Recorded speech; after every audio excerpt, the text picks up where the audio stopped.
নমস্কার সবাইকে, ওয়ান্ডার মহুয়ার নতুন একটি ভিডিওতে সকলকে স্বাগত। আজকে বুধবার আর এখন সকাল 6টা।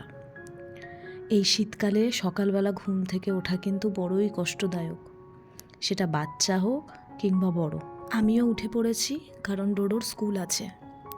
এই কদিন স্কুল না থাকার কারণে সকালবেলা ঘুম থেকে তাড়াতাড়ি ওঠার যে একটা চাপ, সেটা ছিল না। কিন্তু স্কুল তো খুলে গেছে, তাই আমিও উঠে পড়েছি। আর বাইরের অবস্থা প্রচণ্ড খারাপ, পুরো কুয়াশায় ভরা। আমার এপাশের থেকে ওপাশের বাড়িঘর দোয়ার কিচ্ছু দেখা যাচ্ছে না। সবার প্রথমে উঠে আগে ডোডোর গরম জল বসিয়ে দিয়েছি স্নানের, আর এখন তৈরি করছি ওর স্কুলের টিফিনটা। সমস্ত সবজি দিয়ে ওই চাউমিন স্টাইলে ম্যাগি বানিয়ে দেব। আর এই জিনিসটা আমি গতকাল রাতে ভিজিয়ে রেখেছিলাম। কি ভিজিয়ে রেখেছিলাম সেটা একটু পরে আপনাদেরকে জানাচ্ছি। তার আগে চলুন চটপট করে ডোডোর আমন্ডসগুলো ছাড়িয়ে ফেলি। গতকাল রাতে আমন্ডসও ভিজিয়ে রেখেছি, কয়েকটা ছোলাও সাথে দিয়ে দিলাম। আর এরই ফাঁকে ডোডোর কিন্তু স্নান করা হয়ে গেছে। এই প্রচণ্ড শীতে ছেলেটাকে স্নান করাতেও প্রচণ্ড খারাপ লাগে, কিন্তু কিছু করার নেই। স্কুল থেকে আসতে আসতে 4টে বাজে, তখন স্নান করানো পসিবল নয়। তাই এখন এই অতিরিক্ত ঠান্ডার জন্য ওই একদিন বাদে বাদে স্নান করাচ্ছি। চলুন, সময় হয়ে গেছে বাস আসার, তার আগে টিফিন প্যাক করে ওকেও একটুখানি রেডি করিয়ে দিচ্ছি। প্রচণ্ড ঠান্ডার জন্য একা একা এখন রেডি হতেও পারে না। তাছাড়া এখন তো আর গরমকাল নয়, শীতে তো অনেক কিছু জামা কাপড় পরতে হয় জানেন, তার জন্য সময়ও অনেকটা লাগে। তাই ওকে একটু হেল্প না করলেও হয় না। গরমের দিনে নিজেরটা নিজেই করে নেয়। চলুন এখন নিচে যাই, আর নিচে গিয়ে বাইরের পরিস্থিতিটা একবার দেখুন। কিচ্ছু দেখা যাচ্ছে না, চতুর্দিকে পুরো কুয়াশায় ভরা। ঠান্ডা পড়ছে না বলে এত জাঁকিয়ে শীত পড়েছে যে ধারণা করা যাচ্ছে না। তো আমরা এখানে ডোডোর বাসের জন্য অপেক্ষা করছি।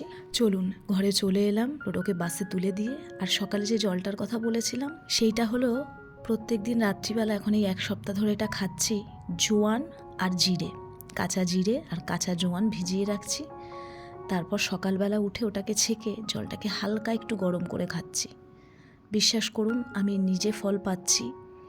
যাদের গ্যাসের প্রবলেম তাদের জন্য খুব ভালো। সারাদিন পেটটা ফুলে ফুলে থাকা, ঢেকুর ওঠা, একটা ব্লোটিংয়ের যে ব্যাপার থাকে, সেটা অনেকটা কমবে। তবে এটা এখনও আরও কন্টিনিউ করব, তো আপনারাও কিন্তু ট্রাই করতে পারেন এই জিনিসটা।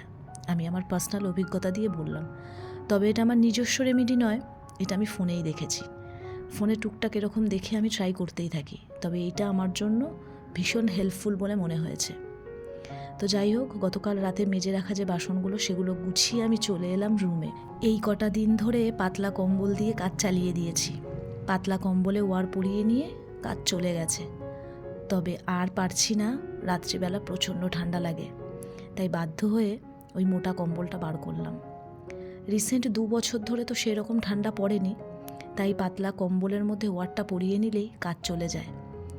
তবে 2 দিন ধরে রাতে বেশ ঠান্ডা লাগছে, তাই এই মোটা কম্বলটা বার করলাম। এই কম্বলটা আমাকে আমার মা এনে দিয়েছিল কাশ্মীর থেকে। খুব ভালো গরম হয় এই কম্বলটাতে। তো আমি বিছানার কাজটা অর্ধেক রেখেই এখানে বসে পড়লাম আমার মাসকাবারি সমস্ত মালপত্র লিখতে। অজয় বেরোবে, তো আমাকে বলল আগে মালপত্রগুলো লিখে দিতে, তাহলেও আমাকে মালপত্রগুলো এখনই সকাল সকাল এনে দিতে পারবে। তাই আমি সবার আগে এই কাজটা কমপ্লিট করে নিলাম। দাঁড়ান, ওকে কাগজটা দিয়ে দিই, তারপরে আমার যে ইনকমপ্লিট কাজগুলো আছে সেটাকে আমি সেরে নেব পুরোপুরি। সামনেই তো সরস্বতী পুজো আসছে, তবে এবার তো সরস্বতী পুজো অনেক আগে পড়েছে। তবে কেমন ঠান্ডা থাকবে সেটা বুঝতে পারছি না। আমার বাড়িতেও কিন্তু সরস্বতী পুজো হয়, বাড়িতে মিন্স আমাদের যে ডান্স স্কুল আছে সেখানে। তো এবার আপনাদেরকে দেখাবো। খুব জাঁকজমক করেই আমাদের ক্লাসে সরস্বতী পুজোটা করা হয়। আগে এটা আমাদের বাড়িতে হতো, যখন অজয় ডান্সটা বাড়িতে শেখাতো। আর এখন তো স্কুলটা আলাদা জায়গায় হয়েছে, তাই সেখানেই পুজোটা করা হয়। তারপর একটা আলাদা দিন দেখে খাওয়া দাওয়া করা হয়। আর তাছাড়া আমার বাবার বাড়ির ফ্ল্যাটেও কিন্তু অনেক বড় করে সরস্বতী পুজো হয়। এবার সবটা আপনাদেরকে শেয়ার করব। আপনাদের সাথে কথা বলতে বলতে আমার বেডটা ক্লিন করা হয়ে গেছে। সকালবেলা কয়েকটা জামা কাপড় ধুয়ে দিয়েছিলাম, সেইগুলো এখন চলে এলাম ব্যালকানিতে মেলতে। এখন আর ছাদে যাচ্ছি না এই প্রচণ্ড ঠান্ডার জন্য জামা কাপড় মেলতে। রোজই একটা দুটো করে কাচ্ছি আর ঘরেই মেলে দিচ্ছি, মানে ব্যালকানিতে। চলুন এখন আমি আমার ব্রেকফাস্টটা করে নিই, প্রচণ্ড খিদেও পেয়ে গেছে। ডোডোকে ঠিক যেইভাবে ম্যাগিটা বানিয়ে দিয়েছিলাম চাউমিন স্টাইলে, আমার জন্য আমি সেইভাবেই বানালাম। তবে অজয় আবার এরকম খেতে পছন্দ করে না ম্যাগি, ও একটু সুপি টাইপের খেতে পছন্দ করে, তাই ওকে ওর মতন বানিয়ে দিয়েছি, ও খেয়ে বেরিয়ে গেছে। তবে আমার আবার ম্যাগি সবসময় এইরকমই পছন্দ। চলুন আজকে আপনাদের বেশ কয়েকটা কমেন্টের আমি রিপ্লাই দেব। আমার আগের ভিডিওতে স্বাতি দে বলে একজন দিদিভাই বা বোন যাই হবে আমাকে কমেন্ট করেছে, ভিডিও ভালো লাগলো, কফি মাগ আর বোলটা খুব সুন্দর হয়েছে।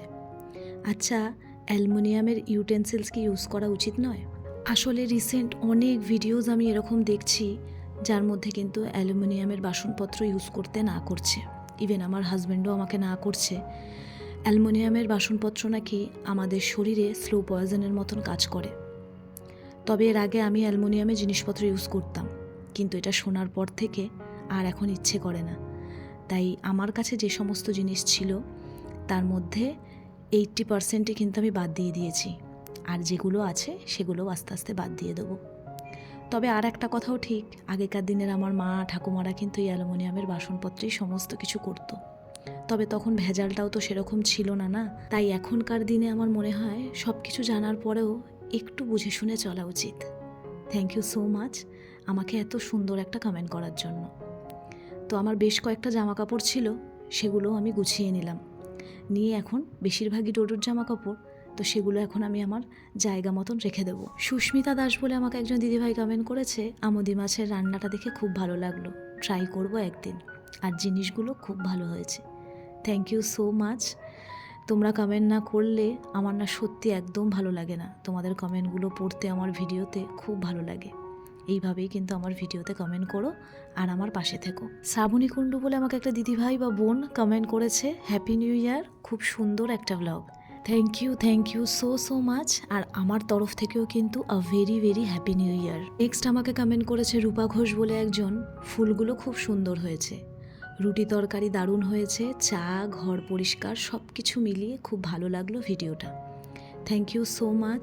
আমারও কিন্তু আপনার কমেন্টটা পড়ে ভীষণ ভালো লাগলো। কাজের ফাঁকে ফাঁকে আমি কিন্তু আমার রান্নাটাও সেরে নিয়েছিলাম, আর এখন রান্নার পরে যে বাসনপত্র সেগুলো মেজে নিলাম। চলুন আজকে কী রান্না করলাম আপনাদেরকে দেখাই। ভাত, শিম ফুলকপি দিয়ে মাছের ঝোল, লাউ দিয়ে ডাল, আর তার সঙ্গে বানিয়েছি আলু ভাজা আর বেগুন ভাজা। ব্যাস, এই হলো আজকে আমার দুপুরের সিম্পল খাওয়া দাওয়া। স্নানটাও সেরে নিলাম, তার সাথে সাথে পুজোটাও।